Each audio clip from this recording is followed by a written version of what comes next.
오늘 본문 말씀은 요한복음 12장 17절에서 26절 말씀입니다. 봉독하겠습니다. 나사로를 무덤에서 불러내어 죽은 자 가운데서 살리실 때에 함께 있던 무리가 증언한지라. 이에 무리가 예수를 맞음은 이 표적을 행하심을 들었음이러라. 바리새인들이 서로 말하되 볼지어다 너희 하는 일이 쓸데없다. 보라 온 세상이 그를 따르는도다 하니라. 명절에 예배하러 올라온 사람 중에 헬라인 몇이 있는데 그들이 갈릴리 벳세다 사람 빌립에게 가서 청하여 이르되 선생이여 우리가 예수를 배웠고자 하나이다 하니 빌립이 안드레에게 가서 말하고 안드레와 빌립이 예수께 가서 여쭈니 예수께서 대답하여 이르시되 인자가 영광을 얻을 때가 왔도다. 내가 진실로 진실로 너희에게 이르노니 한 알의 밀이 땅에 떨어져 죽지 아니하면 한 알 그대로 있고 죽으면 많은 열매를 맺느니라. 자기의 생명을 사랑하는 자는 잃어버릴 것이요 이 세상에서 자기의 생명을 미워하는 자는 영생하도록 보존하리라. 사람이 나를 섬기려면 나를 따르라. 나 있는 곳에 나를 섬기는 자도 거기 있으리니 사람이 나를 섬기면 내 아버지께서 그를 귀히 여기시리라. 아멘. 지금 우리는 사순절 세 번째 주일을 맞이하고 있습니다. 사순절 77이 49일 정도 49일이지만 40일간 예수님의 죽으심, 부활하심을 기념하기 위해서 우리가 지금 준비해 가는 과정 속에 있습니다. 우리 첫 번째 시간에서 예수님께서 베다니에 가셨을 때에 시몬이라는 사람의 집에 가셨는데 시몬은 원래 그 문둥병 환자였습니다. 그런데 예수님께서 그 집에 오셔서 그를 고쳐주시고 그래서 그가 건강하게 되었다라고 이렇게 말하고 있죠. 그런데 그 집에 갔더니 나사로라는 사람도 왔다라고 이렇게 더 이야기를 하고 있습니다. 나사로는 죽은 지 나흘 만에 그래서 무덤에 돌을 옮겨놓고 그리고 예수님께서 나사로야 일어나 나오라 라고 할 때에 죽은 자의 자리에서 벌떡 일어났고 그 둘러있던 세마포를 동네 사람들이 풀어주어서 그가 건강이 이제 회복하여서 이렇게 예수님을 다시 만날 수 있게 되었습니다. 그래서 이 베다니의 이 시몬의 집에서 예수님을 위하여 잔치가 자연스럽게 벌어지게 되었습니다. 문둥병 고침받은 사람이 있고요, 죽었다 살아난 사람이 있고요, 그리고 이 소문을 듣고 사람들이 모여와서 엄청난 많은 사람들이 모여서 예수님을 위하여 잔치할세라는 것입니다. 오늘 우리 이 자리는 예수님을 위하여 잔치하는 자리입니다. 여러분 찬송을 부르고 여러분들이 하나님 앞에 영광을 돌리는 이것이 바로 하나님 앞에 예배하는 이것이 바로 잔치하는 것입니다. 그런데 그 잔치하는데 한 여자가 나드 한 옥합을 가져다가 깨트려서 예수님의 발에 부어드리고 자기 머리털로 예수님의 발을 씻겨드렸습니다. 그랬더니 그 집안에 향기가 가득하였다라고 말합니다. 사람이 보이면 사람 냄새가 납니다. 사람 모이면 사람 냄새가 좀 치사한 냄새들이 많이 납니다. 사람 모이면 아주 악한 냄새들이 많이 납니다. 그래서 다시는 만나기 싫은 사람들이 많습니다. 근데 예수님의 잔치에는 얼마나 아름다운 향기가 퍼졌는지 모든 사람들이 깜짝 놀라고 충격을 받았죠. 그래서 이 장면을 가지고 정말 옥합이 깨어지는 곳에는 아름다운 향기가 있다라는 것을 우리가 첫 번째 배운 메시지입니다. 두 번째, 성경의 11절에 보면 이렇게 말하죠. 나사로 까닭에, 거기 모인 사람들이 왜 모였냐면 나사로 까닭에 예수를 믿게 되었더라. 그냥 예수님 이렇게 보면 저분이 하나님이야? 헐, 어떻게 믿어? 아이, 저분이 하나님이라고? 아이, 그런 소리 하지 마라. 우리랑 똑같은데 뭐가 달라? 라고 하는데 나사로 까닭에, 나사로 죽은 지 나흘 만에 다시 살아난 나사로 까닭에 사람들이 예수님을 누구로? 우리의 구세주로, 우리에게 영원한 생명을 주는 하나님의 아들로 사람들이 믿기 시작하였다라고 이렇게 말하죠. 그러니까 베다니에서는 한 사람은 옥합을 깨뜨리고 한 사람은 간증이 있고, 이것을 통해서 예수님이 거기에서 영광을 받으셨다라고 말하고 있습니다. 그리고 예수님이 이튿날 예수님께서 베다니의 벳바게에 오게 되었습니다. 이제 벳바게에 와서, 여기는 이제 예루살렘 성으로 들어가는 문이 많이 앞에 보이는 곳입니다. 이 성문 앞에 왔을 때에 사람들이 굉장히 많이 그 성 안에서 예수님을 기다리고 있습니다. 그런데 예수님이 두 제자들을 보내시면서 그 마을 어귀에 가면 나귀 키우는 집이 있을 것이다. 그러면 그 어린 나귀를 끌고 오너라. 내가 그 나귀를 타고 예루살렘에 입성할 것이다 라고 이렇게 말합니다. 그때 제자들이 말하기를, 예수님 돈 주셔야죠. 돈 주고 가서 사오라 그래야지. 그때 예수님께서 이렇게 말합니다. 주께서 쓰시겠다 해라. 그런 그 영광의 날을 위하여 준비된 사람이다. 주께서 쓰시겠다 해라 라고 이렇게 말했죠. 그랬더니 그 주인이 허락을 했습니다. 그래서 이 어린 나귀를 타고 예수님께서 예루살렘에 입성합니다. 그러니까 이것은 예수님의 생애 마지막 연출이죠. 정말 멋진 장면입니다. 예수님이 이 땅에 오셔서 가장 영광스러웠던 장면이 바로 종려주일, 예수님께서 예루살렘 성에 입성하는 장면이었습니다. 바로 이 장면을 연출한 사람은 어린 나귀를 키우던 사람이었습니다. 그래서 예수님께서 이 안으로 들어가는데, 근데 예수님의 예루살렘 성 안에는 얼마나 많은 사람들이 있었냐면, 요세푸스에 의하면 270만 6천 명, 엄청 많은 사람들이 그 안에 모여 있었다라고 말합니다. 그 도시는 원래 20만 계획 도시입니다. 20만이 살 수 있다라고 만들어 놓은 도시입니다. 헤롯이 이 도시를 만들면서 46년 동안 성전도 짓고 헤롯 궁도 짓고 그다음에 성벽도 만들고, 그럴 때에 그 계획 도시를 만들 때에 어마어마한 연구 끝에 만든 거예요. 요새예요, 요새. 예루살렘 수도, 예루살렘은 이스라엘 나라의 수도라고 이렇게 말하지만 계획 도시예요. 이 도시에는 물이 없는 곳, 그리고 높은 산 정상에 있는 거예요. 그러니까 거기는 해발 720m 정도 높은 고지에다가 예루살렘 성전을 만들어 놨죠. 그 성전으로 해서 그래서 올라간다라는 이런 개념을 갖고 있어요. 그래서 높은 곳에 올라간다, 성전은 올라가는 곳에 있다. 근데 예수님께서 지금 그 앞에까지 오셨고, 이제 이 문이 쫙 열려지면 그 안에 사람들의 함성 소리가 날 거예요. 호산나 다윗의 자손이요, 이스라엘의 임금으로 오시는 이요, 우리 주님이시여 하면서 영광 받으소서라고 하면서 찬송 소리가 울려 날 거예요. 예수님이 여기로 들어가시는 거죠. 그런데 중요한 것은 우리가 이 성에 들어갈 때 왜 들어가느냐라는 거예요. 어떻게 들어가냐는 것은 나귀를 타고 들어가는데, 더 중요한 것은 나귀를 타고 들어가느냐 말 타고 들어가느냐, 그거보다 더 중요한 것은 왜 들어가느냐 이겁니다.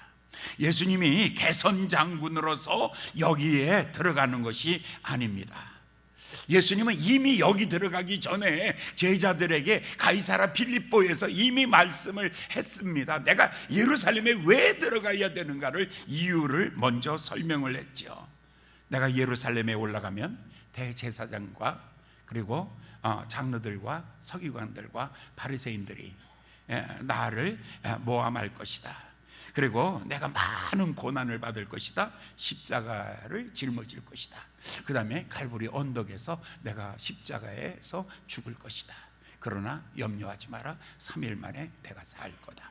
예수님은 항상 이미 그것은 오래전부터 그 십자가의 죽으심이라는 것을 멀리 두고 예수님이 생각한 거예요. 이제 착각 시간이 지나간 거예요. 이제 바로 그 현장에 오신 거예요. 그때에 예수님의 마음에는 이 길은 뭐라고요? 바로 이 길은 고난의 길이죠. 예수님이 왜 여기 가시냐면, 예수님이 왜 여기 들어가시냐면 고난을 받기 위해서, 십자가를 짊어지기 위해서, 그리고 십자가에 달려 죽으시기 위해서 예수님께서 여기에 들어가시는 거죠. 이미 예수님께서 이 십자가를 지고 이 예루살렘에서 죽는다라는 것은 예수님이 오시기 700년 전에는 이미 이사야 53장 3절부터 이미 말씀을 해놓은 거예요. 이미 이사야 선지자를 통해서 그는 실로 우리의 질고를 지고 우리의 슬픔을 당하셨거늘 그가 찔림은 우리의 허물을 인하며 그가 상함은 우리의 죄악을 인함이라. 그러니까 우리의 죄를 그가 다 짊어지고 예루살렘 성에서 예수님이 십자가에 달려 죽으신다라는 것. 그가 찔림은 우리의 허물을 인하며 그가 상함은 우리의 죄악을 인함이라. 그가 징계를 맞음으로 우리가 평화를 누리고 그가 채찍에 맞음으로 내가 나음을 입었도다. 바로 이것을 위해서 예수님이 예루살렘에 올라가는데, 스가랴 9장 9절은 이 스가랴서는 예수님 500년 전이에요. 오시기 500년 전. 그러니까 이사야서는 700년 전의 이야기고, 그 다음에 이 스가랴서는 500년 전 이야기예요. 500년 전에 스가랴는 이렇게 말했어요. 시온에 따라 기뻐하고 즐거워해라. 왜냐? 내 왕이 내게 임하나니 그는 공의를 베풀며 구원을 베풀며 그는 겸손하여 나귀를 탔느니라. 여기까지 다. 그러니까 그가 나귀를 타고 예루살렘에 들어갈 것이고, 그리고 호산나 다윗의 자손이요, 그런 시편 118편에 있는 이야기죠.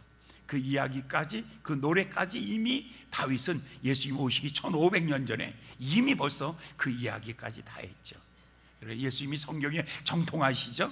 예수님이 하나님의 말씀을 12살에 그가 하나님의 말씀을 이 서기관들과 함께 나눌 만큼 성경적인 학식을 갖고 있는 사람이에요. 그래서 예수님은 다 알고 계시죠.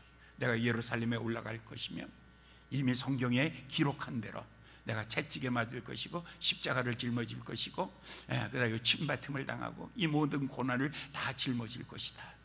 그리고 내가 나귀 타고 올라갈 것이다. 예언에 다 되어 있는 거예요. 그렇기 때문에 예수님께서 지금 예루살렘에 들어가면서 죽으러 가는 거예요. 그러니까 여러분들은 여러분의 미래를 살려고 살잖아요.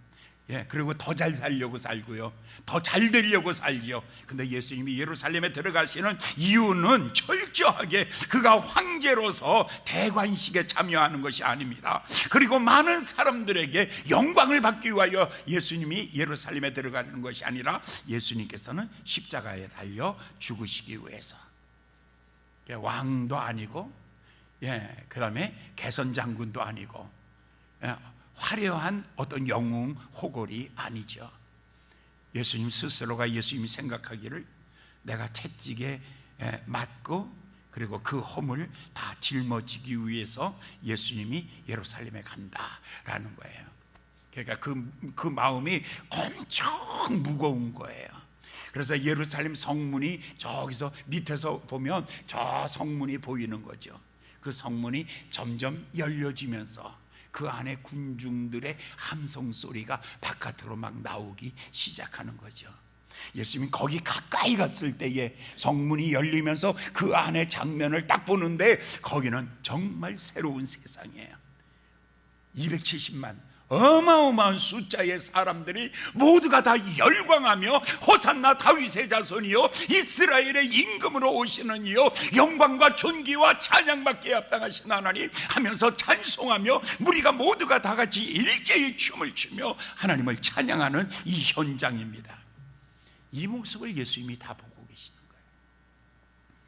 예수님이 이 열광하는 군중들을 보고 계시는 거예요. 근데 이 열광하는 군중들을 보면서 왜 저들은 저렇게 열광할까? 그들이 내가 단지 내가 좋아서 하는 게 아니죠. 그들이 갈망하고 있는 것은 이유가 있는 거예요.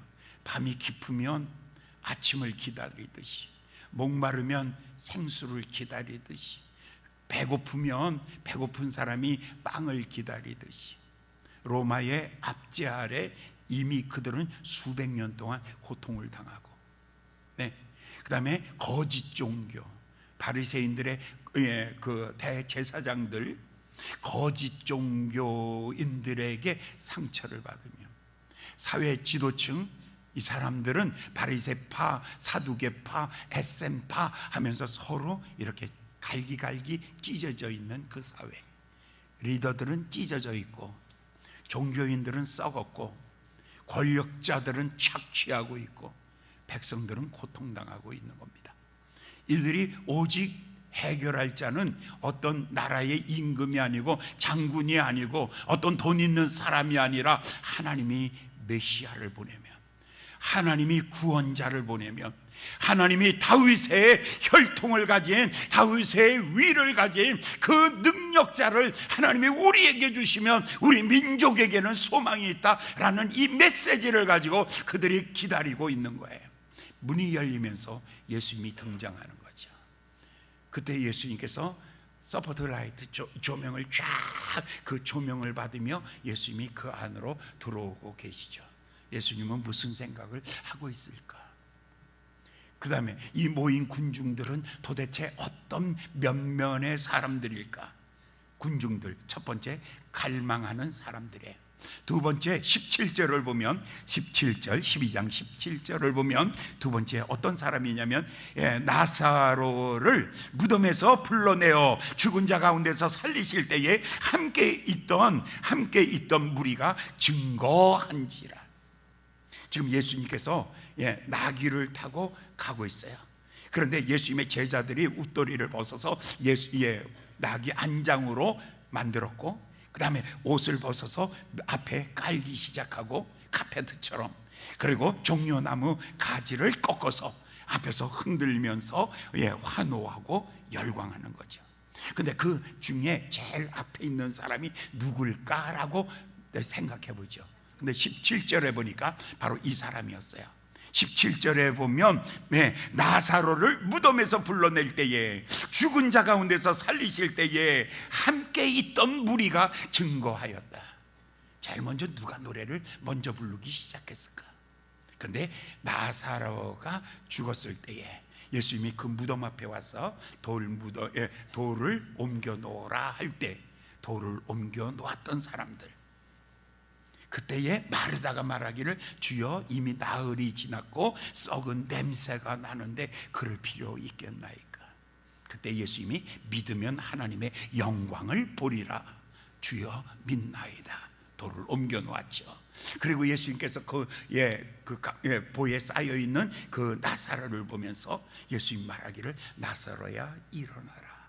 그랬더니 자리에서 벌떡 일어났어요. 그때의 그 같이 갔던 친구들, 같이 갔던 그 자리에 있던 사람들이 모두가 다 충격을 먹은 거예요. 그리고 이 놀라운 충격 앞에, 그리고 예수님께서 풀어놓으라 라는 말을 할 때 그것을 풀어놓은 거죠. 그 삼배로 꼭꼭 싸매놓은 그것을 배에 세마포를 다 풀어놨을 때, 그리고 나사로가 살아난 것을 확인한 사람들, 죽은 자가. 여러분, 복음이라는 것이 여러분이 착해지는 정도입니까? 여러분 실력이 조금 올라가는 정도입니까? 아파트 월세에서 전세로 가는 정도입니까? 취직해가지고 진급하는 정도가 그게 복음입니까? 아니요. 그거보다 더 이 성경이 말하고 있는 이 복음은 뭐냐면 충격이에요. 죽은 자가 살아나며 무덤에서 부활하며 영원히 살며 하늘의 영원한 소망을 갖는 것, 이게 복음이란 말입니다. 바로 그 앞에 그들은 열광하며, 그들은 춤을 추며, 그들은 노래하며, 그들에게 여러분이 알고 있는 복음 그냥 착해지는 정도라면 이렇게 열광적으로 할까요? 여러분 그저 착해지는 정도라면 여러분 종려나무 가지를 들고 춤을 추며 여러분 그런 연출이 되겠습니까? 아니죠. 여기 성경이 제일 먼저 이 분위기에서 가장 앞장선 먼저 있는 사람부터 기록했겠죠. 그 사람이 누구냐면 나사로가 부활하는 것을 보고 확인하고, 그리고 그 일의 증인들이 먼저 큰 소리로 외치는 거죠. 죽은 자를 살리며 없는 것을 있게 하며 죽음을, 사망을 생명으로 바꿔놓는 위대하신 주, 예수는 위대하신 주, 예수는 생명의 주, 예수는 능력의 주, 예수는 생명의 주, 할렐루야! 이 노래를 부르기 시작하는 겁니다. 앞서가는 바로 그 사람들이 이 노래를 부르는 것입니다. 그랬더니 18절을 보면 두 번째 종류의 사람들이 나옵니다. 두 번째 종류의 사람은 이에 무리가 예수를 맞으면 이 표적 행하심을 뭐 했다? 들었다. 누가 들었냐면 그 현장에서, 그러니까 예수님께서 나사로를 살리고, 그리고 며칠이 지난 다음에 시몬의 집에서 잔치를 베풀었죠. 그때 옥합이 깨어지고 향기가 가득한 그 잔치, 그때에 나사로가 예수님의 말씀을 듣고 있었다라고 성경이 기록했죠. 11장에서. 그렇기 때문에 그 현장에서 그것을 본 사람들, 제일 먼저 무덤에서 본 사람이 1순위입니다. 그 다음에 두 번째, 이 사실을 보고 들은 사람들, 어떻게 들었을까라는 거죠. 어떻게 구체적으로 들었을까? 바로 예수님이 그 집에서 베다니에 있을 때에, 시몬의 집에 있을 때 예수님이 설교를 하는데 그 발 앞에 가장 가까이 앉아 들었던 사람, 그 사람이 죽은 지 나흘 만에 살아나서 예수님의 말씀을 들은 거야. 그리고 그 집은 시몬이라는 사람이 그 문둥병 고쳐가지고 그날 잔치가 있었어. 이 이야기가 예루살렘에 퍼져나가기 시작한 것입니다. 하나는 본 사람의 증인입니다. 두 번째는 들은 사람의 증인입니다.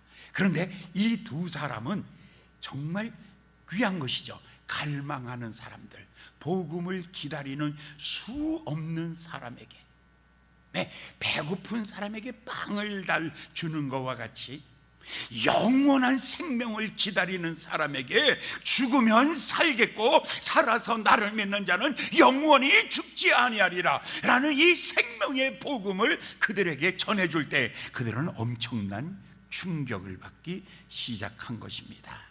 그래서 사람들이 모인 것입니다. 그랬는데 그때 어둠의 세력도, 바리새인들은 그 현장에 있었습니다. 그 현장에, 이 축제의 현장에, 그 현장의 바리새인들은 어떤 모습이었을까? 19절의 말씀입니다. 19절에 보면 이렇게 말합니다. 바리새인들이 서로 말하되 볼지어다 너희 하는 일이 쓸데없다. 보라 온 세상이 저를 쫓느니라. 쓸데없다. 너희가 하는 일 다 소용없어. 너희가 하는 일 허탕친 거야. 이게 무슨 뜻이에요? 예수님의 복음을 가로막으려고, 그러니까 햇빛이 내려지면 햇빛을 막으려고 했던 손등, 이거 소용없어.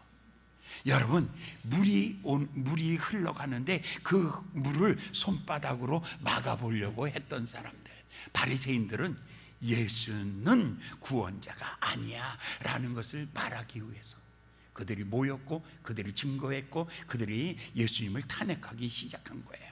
그들이 스스로 말하기를, 어떻게 저 태양을 막을 수 있는가? 어떻게 저 다가오는 태풍과 같이 이렇게 열광하는 하나님의 능력을 막을 수 있겠는가? 여기서 결정을 져야죠. 근데 이 사람들은 우리가 허사였구나 라고 하고 그냥 가버리고 말았어요. 여기에서 아쉬운 게 하나 있어요. 이들이 만약에 나는 예수 안 믿어, 끝까지 안 믿을 거야. 그런데 그 예수가 어느 날 내 마음을 두드리며 내가 핍박하는 예수다 라고 말할 때에 그때 무릎을 꿇고 주여 내 안에 들어오시옵소서, 당신이 나의 하나님이 되어 주시옵소서, 이렇게 해서 예수님을 영접했다면 얼마나 좋겠습니까? 그런데 이 사람들은 오늘까지 우리가 예수님이 하나님이라는 사실을 거의 이렇게 그들이 거역했죠. 빛을 막아보려고, 공기를 막아보려고, 하나님의 역사를 막아보려고 그들이 아무리 노력을 해도 이 밀려오는 이 군중의 힘, 밀려오는 그 예수의 능력, 아니 어린 나귀를 탄 사람이, 아니 어린 나귀를 타고 오는데, 아니 무슨 빰빠레도 없고 깃발 기수들도 없고 군병들도 없고 호위병도 없고 아무것도 없는 저 초라한 어린 나귀를 탄 저 예수의 바람이 폭풍과 같이 밀려오는 그 장면 속에서 그들이 무너져 가고 있는 것입니다. 어둠의 세력들이 우리가 다 헛소리에 헛일을 하였구나 라면서 절망하고 있는 것입니다. 우리 첫째, 군중들이 모여들었다. 군중들은 갈망할 때 모여든다. 두 번째, 앞서서 노래 부르며 예수님을 증거하는 사람들, 부활의 증인들. 세 번째, 그것을 들었던 사람들. 네 번째, 바리새인들. 그런데 오늘 본문의 핵심 주제가 바로 이 사람에 대한 이야기예요. 오늘 그 다음에 보니까 20절에 보니까 전혀 다른 사람들이 나타났어요. 여기에 예수님이 충격을 받는 겁니다. 아니 예수님이 200만 명 모였다? 아무 예수님의 감동이 없어요. 예수님은 지금 어디로 가고 있기 때문에, 어디로? 십자가의 길을 가고 있는데 몇백만 명이 모였다? 그들이 어떤 노래를 부르고 있다? 그들이 어떻게 환호하고 있다? 열광하고 있다? 나를 어떻게 대하고 있다? 그 별로 의미가 없는 거예요. 예수님에게 있어서 십자가의 길을 가는 사람은 군중이 그를 위로하거나 하는 게 아니에요. 예수님은 아무도 같이 갈 수 없는 그 길을 그냥 혼자서 가고 있는 거예요. 여기까지 예수님은 침묵하신 거예요. 아무 소리도 안 해요. 예수님 기분 좋으시죠? 예수님 우리가 저기 갈릴리에서 이 서울까지 올라와 가지고 우리가 드디어 서울을 장악하는 겁니다. 바리새인들 쟤네들 얼굴 좀 보세요. 우리가 이 예루살렘을 장악하는 것입니다. 예루살렘은 우리의 것입니다. 보라, 세상이 우리의 것이로다. 헛소리 하지 마. 예수님은 그런데 유혹에 넘어가질 않아요. 예수님은 거기에 전혀 관심이 없어요. 예수님은요 오직 십자가의 길, 그 길을 가고 있을 뿐입니다. 그들이 모일 때도 있고 박수 칠 때도 있고 그들이 열광할 때도 있고 그들이 침 뱉을 때도 있고 그들이 손가락질할 때도 있고 그들이 돌 던질 때도 있어요. 그러나 아무런 개의치 않는 거예요. 내 인생 내가 가는 거예요. 십자가의 길을 가고 있어요. 그런데 드디어 예수님이 충격을 받는 장면이 딱 여기에 나타나요. 정말 예수님이 너무 멋있게 얘기를 하고 있어요. 20절을 볼까요? 명절에 예배하러 올라온 사람 중에 헬라인 몇이 있는데 저희가 갈릴리 벳사다 사람 빌립에게 가서 청하여 가로되 선생이여 우리가 예수를 배우고자 하나이다. 선생이여 우리가 예수를 배우고자 하나이다. 누구에게? 그러니까 빌립에게. 그러니까 이 빌립은 헬라식 이름이에요. 그러니까 이 사람들이 예수에 대한 정보는 이미 많이 있어요. 베드로, 안드레, 시몬 다른 이름이 많아. 그 중에서 빌립이라는 제자를 찍었어. 이거 보면 말이 통하는 사람. 그러면 이미 예수님의 12명의 제자 정도는 그들이 꿰고 있는 거야. 그 예수님을 이미 잘 알고 있어. 그 예수님을 만나고 싶은 갈망이 생기는 거야. 그 열광하는 무리 앞에서 그 초연한 예수님, 그 담백한 예수님, 그 열광하는 무리 앞에서 묵묵하게 십자가의 길을 가고 있는 그 말씀은 하지 아니하지만 자기 길을 분명하게 확실하게 걷고 있는 예수님을 볼 때 저분은 정말 저분의 이야기를 한 번만 들어봤으면 좋겠다 라고 사람들이 관심을 갖기 시작했고, 그들이 첫 번째는 군중을 보았을 거예요. 열광하는 군중들이 그렇게 많이 모였는데 노래는 딱 하나야. 호산나 다윗의 자손. 노래는 하나. 군중이 그렇게 모였는데 주인공은 딱 하나. 예수 그리스도. 그들은 예수 그리스도를 노래하고 예수 그리스도를 찬양하고 예수 그리스도 앞에 헌신하는 모습을 볼 때 예수에 대한 관심이 생겨진 거예요. 여러분들이 교회 건물에 대하여 관심 갖고 여러분들이 교회 사람에 대하여 관심을 가지면 관심을 가지면 가질수록 그 교회는요 예수님에 대한 관심이 떨어지는 거예요. 오늘 여러분들 우리가 우리에 대하여 관심 갖지 말라는 거예요. 아무 관심도 갖지 말라는 거예요. 내가 낮아져야 주님이 높아지는 거예요. 그죠? 오직 예수 한 분만 찬양을 받으시는 거죠. 그런데 예수님에게 가서 이 말을 한 거예요. 보소서, 저 헬라 사람 몇 사람이 예수님 당신을 만나고자 하나이다 라고 딱 할 때 예수님이 그래, 좋아 데리고 와. 어디로 와? 여기 앉아. 그래. 전혀 관심이 없어요. 성경에 만났다는 것인지 안 만났다는 것인지 아무 글자가 없어. 누가 왔느냐가 문제가 아니야. 예수님은 지금 이 십자가의 길에서 어떤 마음을 가지고 걸어가느냐가 중요한 거야. 여러분, 열광하는 사람들, 때로는 침뱉는 사람들, 때로는 찬양하는 사람들, 박수치는 사람들, 어떤 사람은 비난하는 사람들, 제발 부탁이에요. 여러분, 오직 예수를 향해서만 걷는 여러분 되시기를 예수님의 이름으로 축원합니다. 아무 그 사람에 대한 이야기가 없어요. 그런데 예수님이 이렇게 말씀하는 거죠. 23절입니다. 예수님의 말씀입니다. 예수께서 대답하여 가라사대 인자의 영광을 얻을 때가 왔도다. 만나겠다는 거예요. 이 사람이 만나자 그러는데 만나겠다는 거예요. 안 만나겠다는 거예요. 근데 예수님이 가만히 있다가 툭 건드리니까 속에 꽉 찼던 이야기가 하나 있어요. 예수님 마음속에 꽉 차 있는 이야기, 누가 건드리면 툭 퍼져 나오는 이야기. 어떤 사람 툭 건드리면 원망시향이 나와. 어떤 사람 건드리면 거짓말이 나와. 어떤 사람 건드리면 욕이 나와. 여러분, 십자가의 길을 가는 이 예수님이 건드리면 욕이 나와야죠. 그런데 지금 건드린데 딱 나오는 얘기가 뭐냐면 인자가, 여기 인자라는 것은 내가 육신을 가지고 이 땅에 온 거예요. 내가 왜 마리아의 아들로 태어났을까? 내가 왜 저 베들레헴에 태어났을까? 왜 그리고 나는 갈릴리에서 어린 시절을 보냈을까? 왜 나의 친구들은 저 갈릴리의 어부들일까? 나는 왜 이 길을 걸어가야 될까? 이게 전부 인자예요.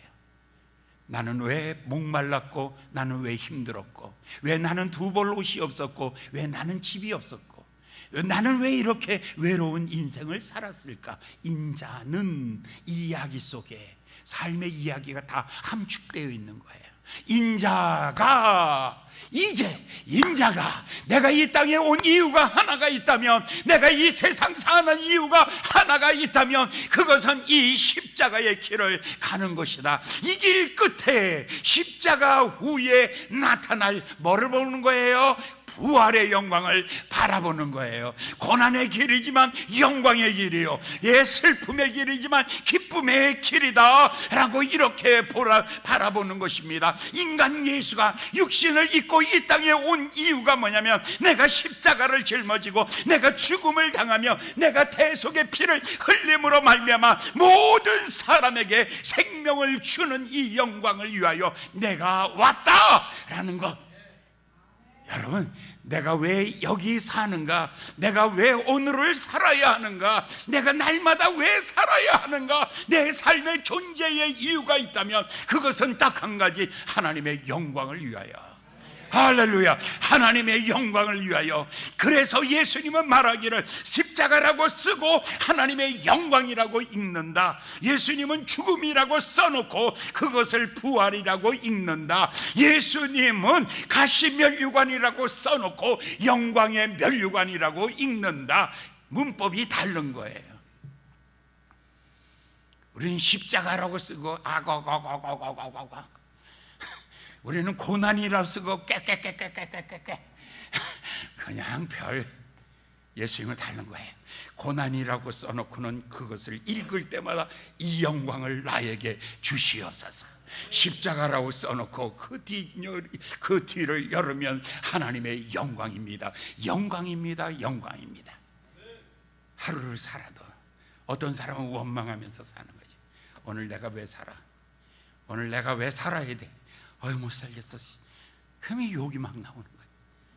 근데 나는 오늘 아침에 눈을 떠도 오늘은 주의 영광을 위하여, 오늘은 영광을 위하여, 오늘은 주의 기쁨을 위하여, 그 영광의 면류관을 위하여, 전혀 다른 거예요. 예수님은 이렇게 말씀한 거죠. 예수님이 이 말씀을 하면서 배경은 이것이었을 거예요. 로마서 5장 12절에 성경에 이렇게 이야기하고 있죠. 한 사람의 불순종으로 말미암아 죄가 들어오고 죄로 말미암아 사망이 왕노릇 하였느니라. 이 말씀을 그대로 바꿔놓으면 한 사람의 순종으로 말미암아 하나님의 의가 이 땅에 들어오고 그 의로 말미암아 영원한 생명이 이 땅에 들어오는 것이다. 내가 십자가를 지는 것은 내 뜻은 아니야. 그건 그렇게 기분 좋은 일은 아니야. 그렇게 행복한 일은 아니야. 그것은 아버지의 뜻이야. 나를 보내신 아버지의 뜻이야. 나를 향하신 아버지의 뜻이야. 나는 그 아버지의 뜻을 행하는 것이고 마침내 그 뜻을 이루는 것이다. 제가 신학교를 갔어요. 신학교 간 것은 우리 하늘 아버지의 뜻도 있지만 내 아버지의 뜻도 있는 거예요. 너 신학교 가. 네. 우리 아들도 그래요. 자기 뜻은 다른 직업을 갖는 거예요. 근데 내 뜻은 그것이었어요. 그 할아버지, 증조 할아버지, 고조 할아버지, 아버지 전부가 다 목사 만들기를 원했어요. 이것이 우리 집안의 뜻이다. 그러니까 다 버리고 가는 거예요. 오늘 여러분, 지금 예수님께서 인자가 하나님의 영광을 얻을 때가 왔다라는 것이에요.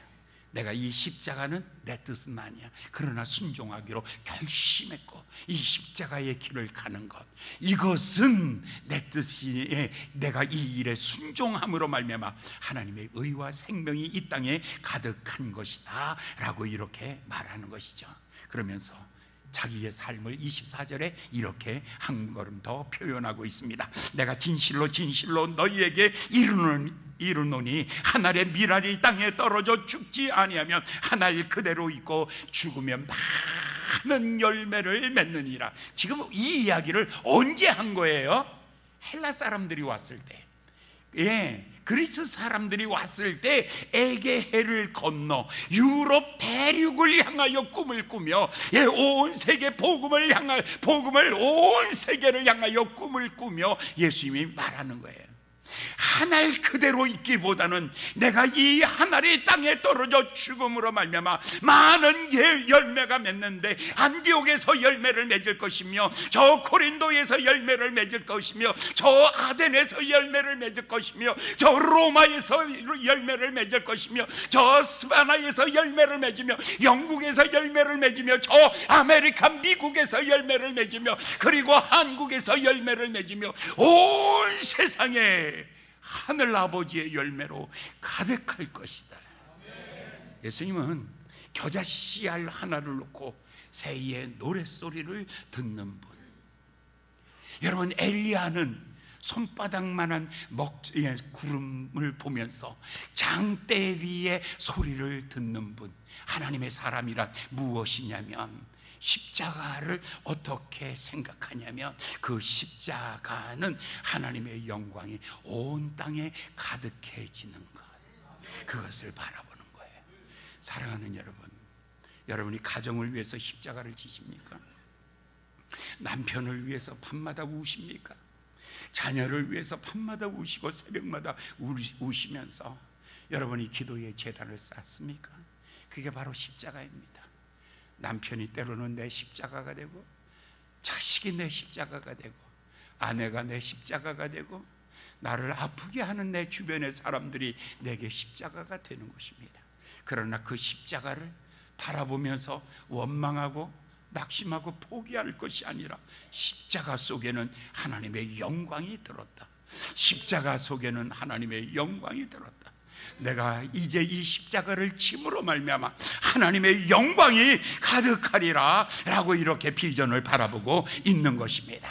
그러면서 이 이야기를 너희도 가서 이와 같이 하라, 25절의 이야기를 하고 있습니다. 25절 말씀을 보겠습니다. 자기 생명을 사랑하는 자는 이를 잃어버릴 것이요, 이 세상에서 자기 생명을 미워하는 자는 영생토록 보존하리라. 여기 생명을 두 가지로 얘기를 하고 있어요. 하나는 버려야 되는 생명이 있고 하나는 영원해야 되는 생명이 있어요. 여러분, 이 생명 중에 첫 번째 생명은 뭐냐면 푸시계예요. 육체의 생명이에요. 육체의 생명. 이건 몇 년 살아요? 요즘 좀 늘어났어. 그래서 120년 살 테니까 걱정하지 말고 살고, 조금 더 살고 싶어? 그러면 한 150년 써줄 테니까 그대로 좀 사세요. 그런데 이거는 그래도 이거는 죽어야 될 생명이에요. 이게 육신의 생명이에요. 근데 육신의 생명은 왜 존재하냐면 육신의 생명을 위하여 존재하는 것이 아니라 육신의 생명은 영원한 생명을 위하여 존재하고 있는 거예요. 육신의 생명을 심어서 영원한 생명을 거두는 것이다 라고 이렇게 말하는 거예요. 그러니까 성경이 지금 정확하게 성경을, 헬라어 원래 성경을 예수님이 원래 하셨던 성경으로 읽어보면 이런 뜻이, 이런 말씀입니다. 자기 생명을 사랑하는 자는 잃어버릴 것이요, 이 세상에서 자기 생명을 미워하는 자는, 여기서 생명을 사랑하며 자기 생명, 이건 뭐냐면 푸시게, 육신의 생명, 내 육체의 생명을 위해서 잘 먹어야겠죠, 따뜻하게 보내야겠죠, 건강하게 보내겠죠. 그것만 위하여 살면 죽음으로 다 끝나는 것이지만, 이 육신의 생명을 영원한 생명을 위하여 투자하는 것, 내가 살아있는 시간에 내 시간을 하나님의 영광을 위하여 투자하는 것, 내가 가지고 있는 재능, 내가 가지고 있는 은사, 하나님이 내게 주신 건강, 내게 주신 물질, 내게 주신 달란트, 이것들을 하나님의 영광을 위하여, 영원을 위하여 투자하면 그것이 바로 백배를 결실하는 길이다. 그러니까 푸시계를 투자하여서 조회를 얻는 것이다. 육신의 생명을 투자하여 어디다가? 그러니까 영원한 생명을 얻는 것이다. 여러분, 제가 지금 이 시간에 설교하고 있는 거예요. 제가 이 시간에 설교하고 있을 때 그냥 대충 적당하게 하는 것보다 저는 여기다가 내 혼을 다하며 마치 여기에 생명이 있는 것처럼 내가 목숨을 다하고 뜻을 다하고 내 목소리를 다하고 내 모든 것을 다하여 쏟아부을 때, 이 설교는 뭐가 되냐면,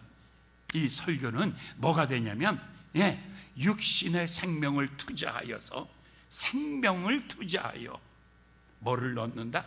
영원한 갚으심을 얻는 것이다. 하나님이 이렇게 말할 거예요. 너 그날 설교 정말 잘했어. 너의 가장 소중한 것을 투자했어. 너는 그저 대충하고 때우려고 안 그랬어. 이왕이면 2%, 이왕이면 더, 이왕이면 마음을 다하고 뜻을 다하고 성품을 다하여, 이왕이면 모든 것을 다하여 내가 쏟아붓는 이유가 있다면 그것은 하나님께서 영원한 것으로 바꾸어 주기 위해서, 시간을 영생으로 바꾸어 주며 이 땅의 낮은 것을 위의 것으로, 영원한 가치 있는 것으로 바꾸어 주며, 땅의 것으로 심어 하늘의 것을 얻으며, 시간의 것을 심어 영생의 것을 얻으며, 썩어질 것을 심어 썩지 아니할 것을 얻기 위하여 지금 예수님께서 이 말씀 하시는 것입니다. 26절 오늘 마지막 말씀, 나를 섬기려면 나를 따르라. 나 있는 곳에 나를 섬기는 자도 거기 있으리니 사람이 나를 섬기면 내 아버지께서 저를 귀히 여기시리라. 어떻게 하면 하나님이 나를, 여러분들 다 그래요. 목사님 나 무시하지 마세요. 여러분, 언제 제일 상처 입어요? 목사가 나 무시할 때, 그렇잖아요. 남편한테 상처 입을 때, 나 무시할 때, 이것만큼 상처 입는 게 큰 게 없는 거예요, 제일. 근데 우리가, 여러분, 하나님 앞에 무시당하면 어떡해요? 하나님이 귀히 여긴다면, 그럼 어떻게 해야 하나님이 나를 귀히 여기는가? 하나님이 소중하게 여기는 방법을 예수님이 우리에게 말해주고 있는 거예요. 바로 예수님의 삶을 통해서 우리에게 보여주는 거예요. 너희가 나를 섬기면, 너희가 나를 섬기라면 어떻게 해요? 나를 따라와. 나를 따르는 것이 나를 섬기는 거야. 사랑하는 여러분, 예수님이 가신 그 발자국을 함께 걷는 거예요. 여기 오늘 200만 명이 모였다고요? 그거 아무 의미가 없어요. 숫자를 보지 마세요. 거기 박수 갈채를 보낸다고요? 거기에 아무 관계가 없어요. 나는 나의 길을 가고 있을 뿐이에요. 나는 내가 십자가를 져야 될 사람들이 있어요. 여러분들은 있잖아요. 여러분의 부모님이 있고, 여러분의 또 형제들이 있고, 또 여러분들의 가족이 있고, 여러분들이 돌봐야 될 사람들이 있잖아요. 이 사람들을 소중히 여기세요. 하나님이 내게 맡긴 양떼들을 소중히 여기는 거예요. 그 사람들을 위해서 내가 희생하는 거예요. 그들을 위하여 헌신하는 거예요. 바로 예수님이 그렇게 십자가에 달려 죽으셨어요. 스데반도 그렇게 갔어요. 야고보도 그렇게 갔어요. 바울도 그렇게 갔어요. 여러분, 1865년도에 저 대단광변에 토마스라는 젊은 27살짜리가 나타났어요. 그래서 거기에서 마가복음을 집어던지면서 예수 믿으라고 말하고 그는 거기서 피 흘려 죽었어요. 27살. 대동강은 피로 물들었고 그 후에 100년이 지난 지금은 온 세계에서 가장 예수 잘 믿는 나라, 이 나라의 복음이 열매가 맺힌 거예요. 27살짜리가 그렇게 대동강변에서 하늘의 미랄이 될 줄 누가 알았어요? 선교사님들이 바로 그런 것이에요. 소중히 여기셔야 돼요. 여러분, 한국에서 10,000명 모이는 그 목사는 여러분들 소중히 안 여겨도 다 지네들 잘 먹고 잘 살아. 관심 갖지 마세요. 근데 여러분들이 관심 가져줘야 될 사람이 있어요. 여러분들이 정말 소중히 여겨줘야 될 사람이 있어요. 그것이 뭐냐면 한 영혼을 위하여 미랄과 같이 헌신하고 미랄과 같이 자기를 희생하는 그 사람을 소중히 여기는 것, 그것이 우리 교회가 해야 될 귀한 사명입니다.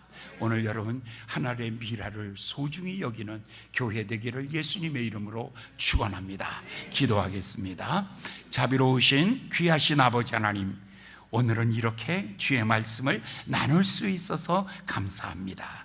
아버지 하나님, 하늘의 미랄과 같이 한 영혼을 아버지 위하여 썩어져 가는 귀한 삶, 그러나 그것이 아버지 하나님의 영광스러운 열매를 맺게 하는 것이라는 것을 오늘 우리 알게 하여 주셔서 우리가 기도하고 있는 바로 그 사람, 우리가 헌신하고 있는 바로 그 사람들 모두가 다 행복하고 건강할 수 있도록 축복하여 주시옵소서. 아멘.